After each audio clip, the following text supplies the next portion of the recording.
What's up, guys? This is the Central Sports Podcast, and today we are inside the NBA, and we're going to be talking about what the playoffs could look like this year, as well as a little bit of what we can expect to see at the NBA draft in the summertime. But, Sam, what are we thinking about the East play-in? I know there's a couple of sleeper teams there, like the Sixers, but what are you thinking?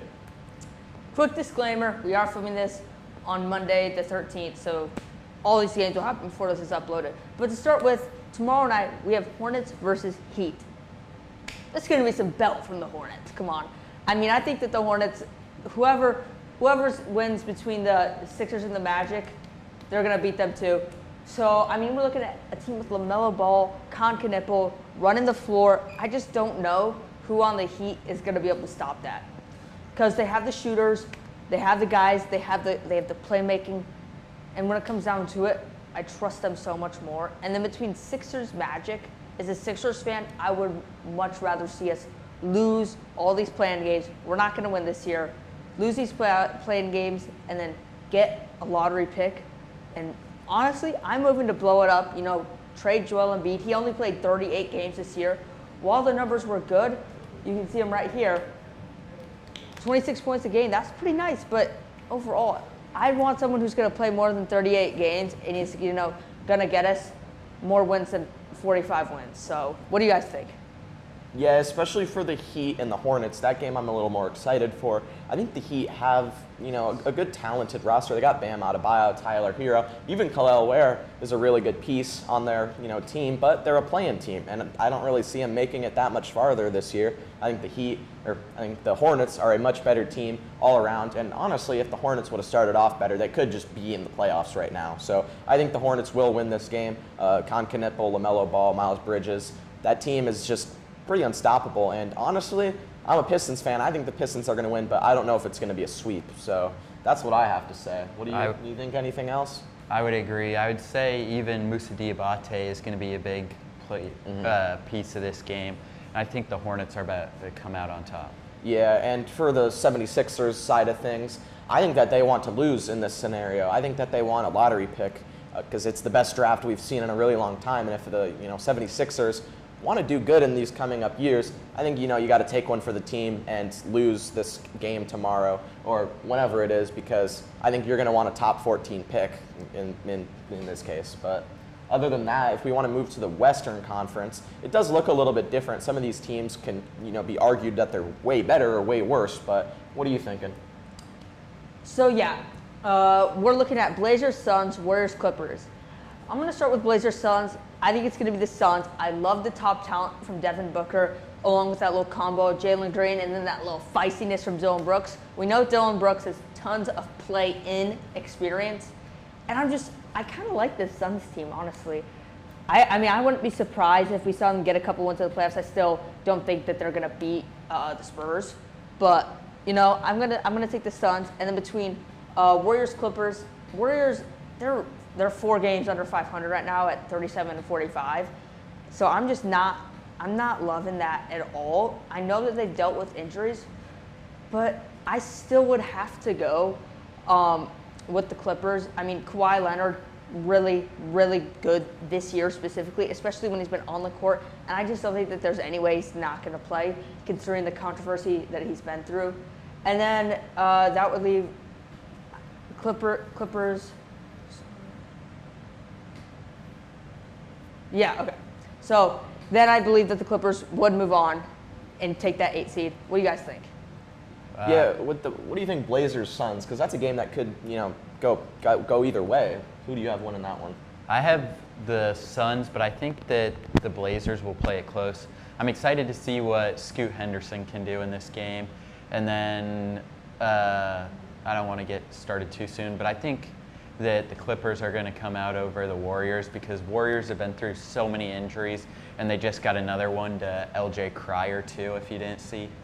Yeah, the Warriors are definitely heavy on the injuries this year, and that's kind of limited them from getting above 500 in the overall season of how many games they've won or versus lost, obviously.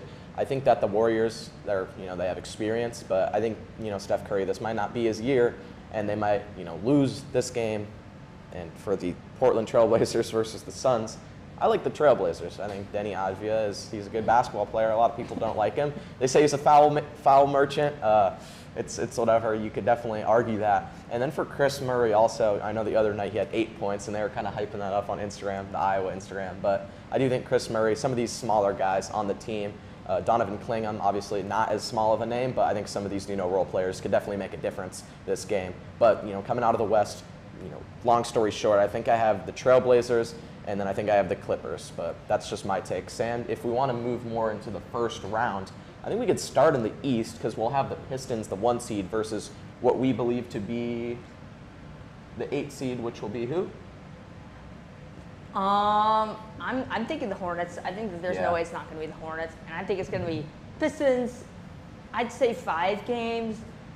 I'm not sure that the Pistons are 100% solid in the playoffs, but they're going to get through easily. And then moving down, it's going to be Magic Celtics for that 2-7 matchup. Yeah. It's gonna be quick and brisk. I think that honestly, I kind of just want to move more to the conference semis because I think that that's where the real battles are going to happen in the East.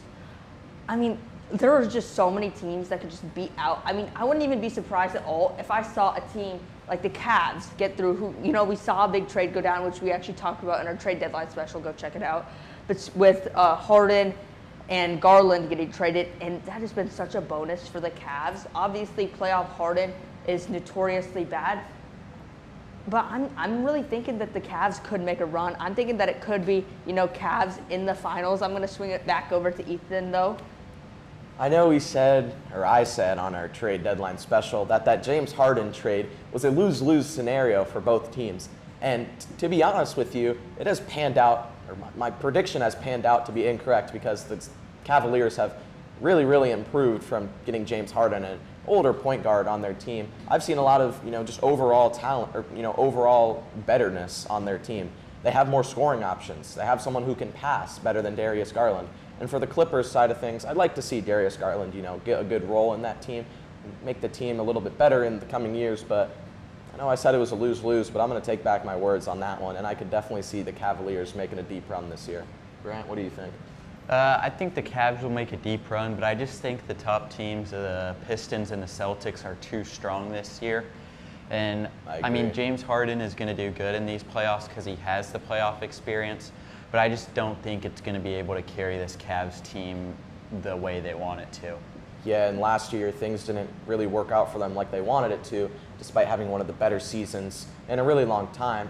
So this is kind of the revenge season, so maybe something could happen. But I do agree with the fact that the Celtics and the Pistons, the 1 and the 2 seed, are just much better teams. And both of those teams are going to find themselves in a very deep run this playoffs, just with how things are shaping out so far. Sam, what next?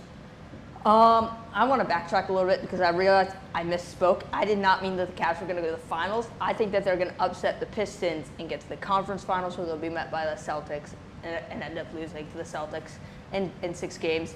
Ethan's giving me the signal. He wants to talk about this. Honestly, I don't know. I think the Pistons are looking a little too good because Cade Cunningham's back, Jalen Duren's back, their whole roster's back. They're healthy. They're ready to compete in the playoffs. They got 2 shooters with Duncan Robinson, Kevin Huerter. They got all-around paint beasts with Jalen Duren and Paul Reed, Isaiah Stewart. They're just too well-rounded of a team. I don't see them getting upset. I don't see them getting upset by the Cavaliers. But I don't want to get too hot-headed before we're 5 minutes into the episode. Sam, what are you thinking? I just really love this Cavs team. The way that they played such good team basketball, that's what wins you the playoffs. You look at, I want to talk about the 2022 Warriors. That might be one of the greatest teams at team basketball.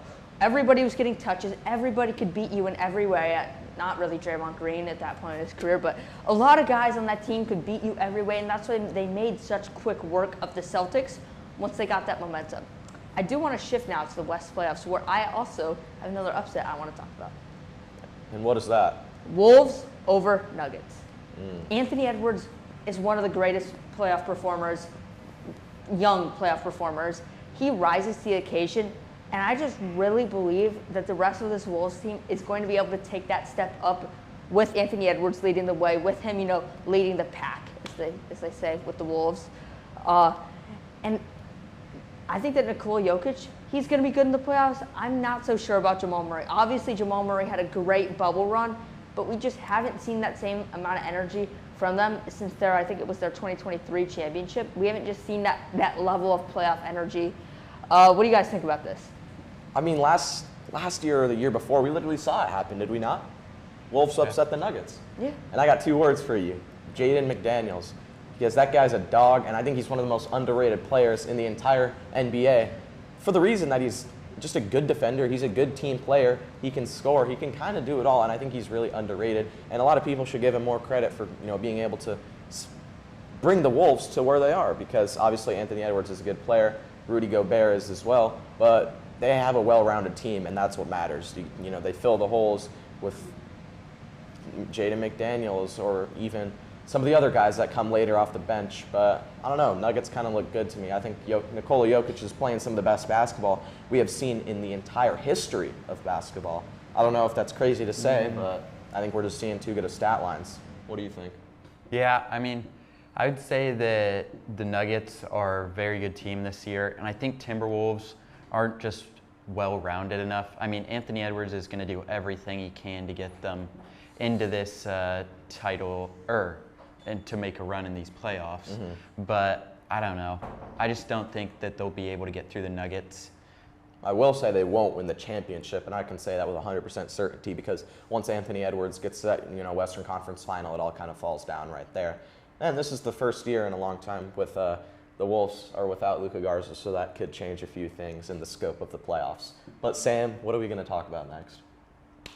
We're going to move into a more the top of the bracket for the Western Conference.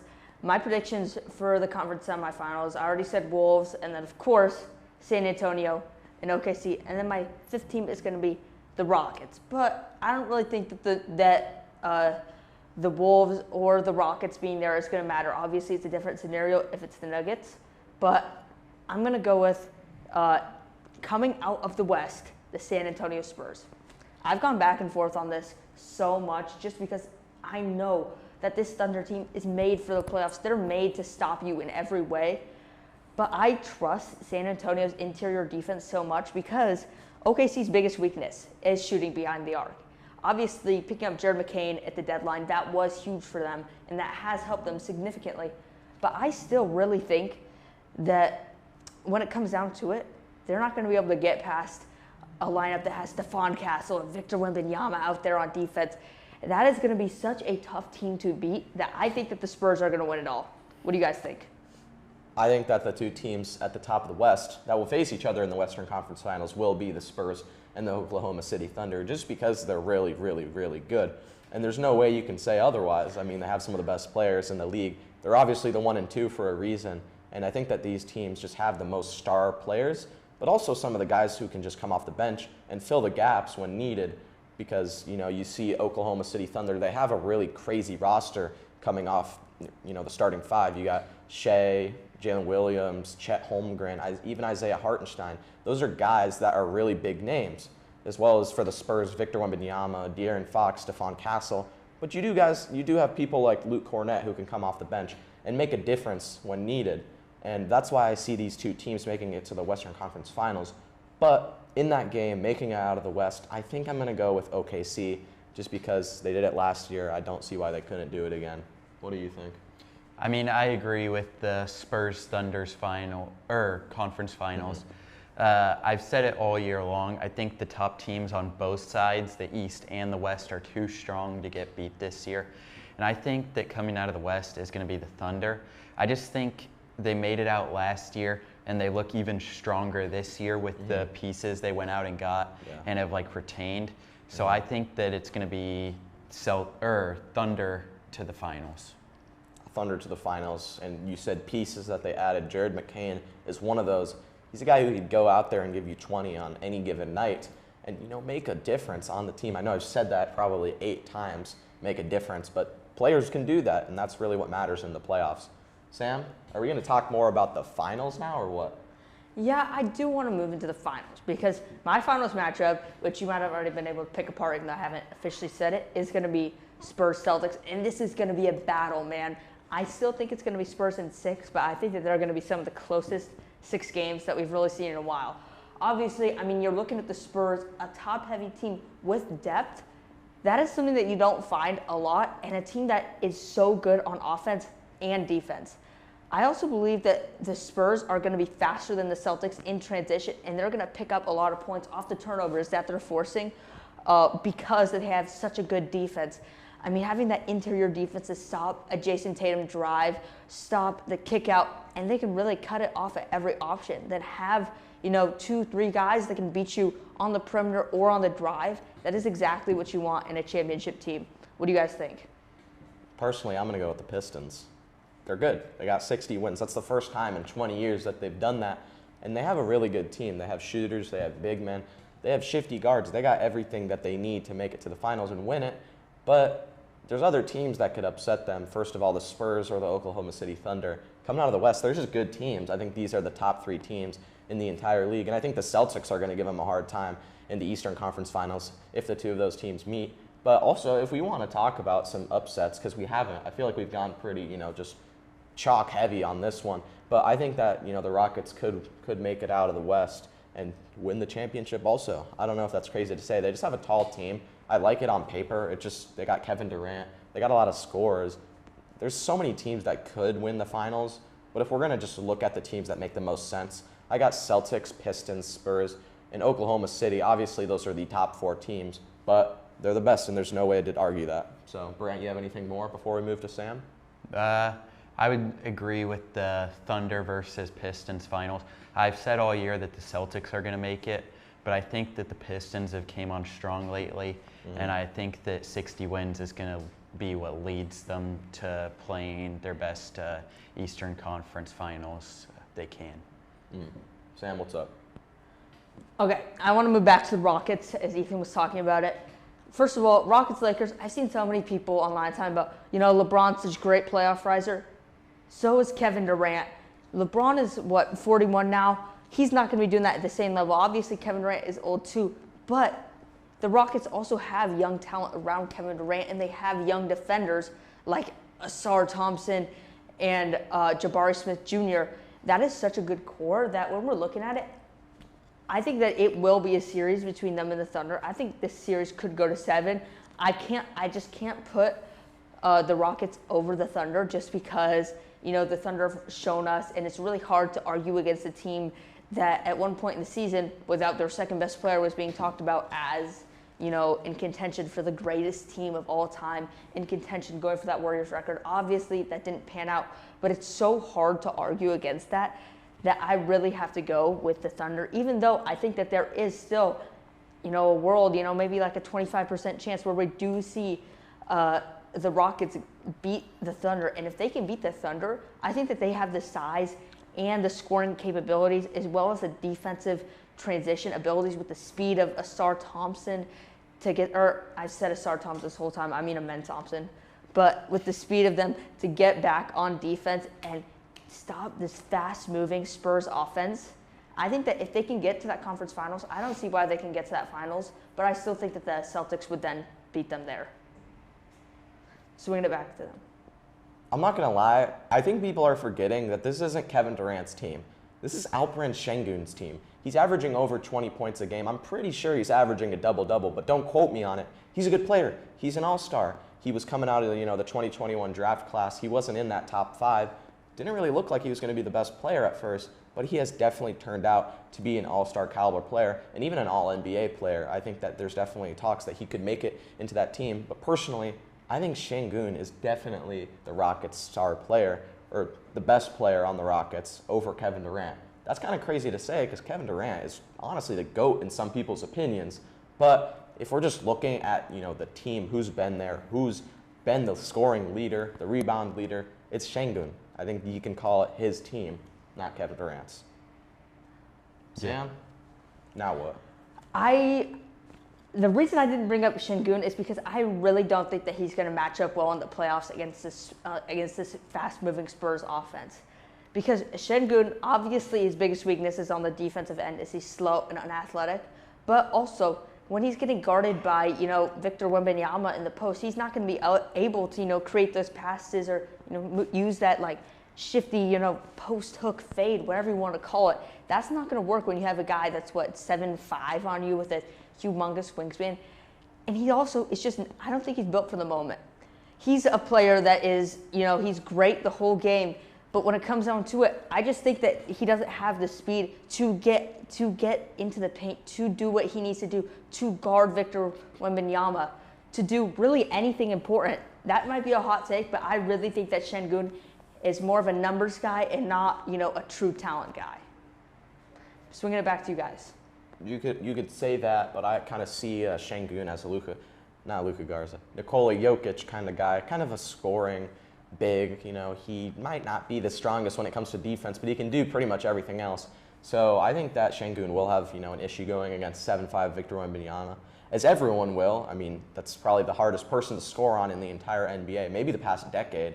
So I think that he'll find other ways to score. He can go behind the arc. He can pass it to other people if needed. I think the Rockets will still be able to do something if all goes well, which that might not happen. But Sam, anything else?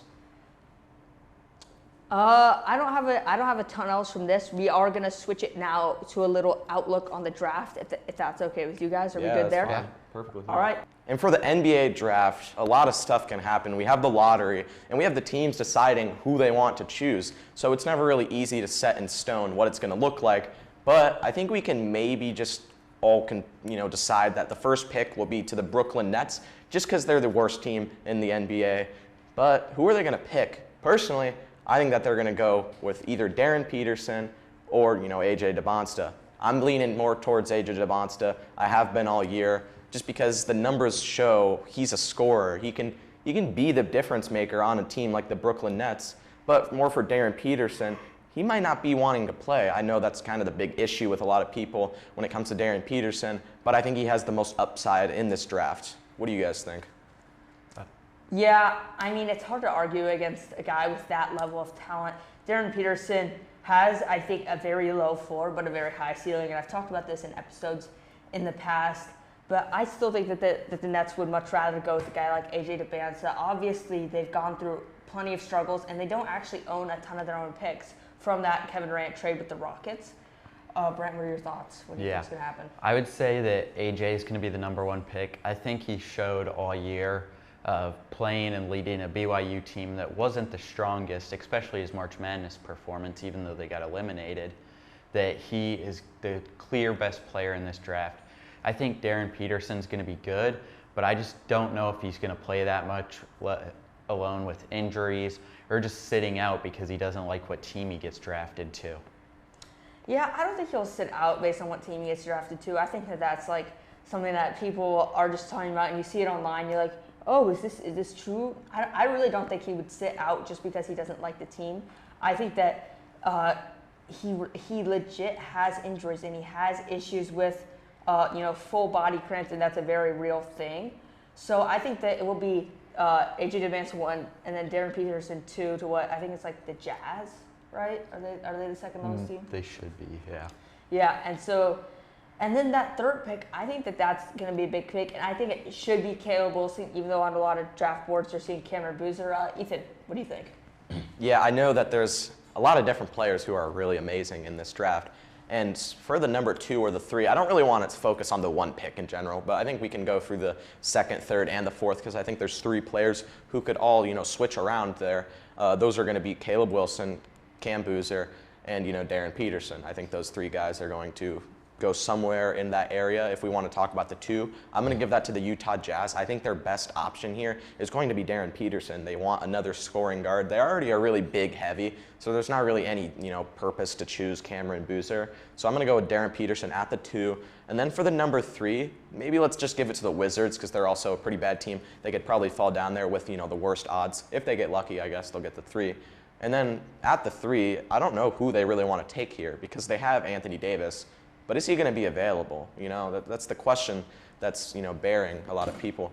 And with Cam Boozer, is he going to be able to fill, the role that he's needing to fill? And I think that the Wizards should take Cameron Boozer just because they're going to need a big probably if they want to compete. So I'm going to take Cameron Boozer at the 3. And then for the 4, what makes the most sense next? Maybe the Pelicans. We'll go Pacers at 4. Pacers at 4. I'm taking Caleb Wilson. That would be an insane duo of Caleb Wilson and Tyrese Halliburton, and even Pascal Siakam in there. I like that big 3. If that's healthy, I think they're going to compete next year. And that's the thing that's kind of interesting about the NBA is because we've seen it with the Warriors back in 2021 and 2020 where they're getting a lottery pick, and that's because the people were injured and they're just taking that year as a year to tank. And also last year with the 76ers, they got the 3rd pick, I believe? Yep. 3rd pick, even though they were really good the year before. So it's just always about the injuries that can really change a team for the better, actually, in the long term. Other than that, that's kind of what I wanted to talk about. If we want to go back to you guys, what do you want to talk about next? At the 5, we're going to give it to the Kings.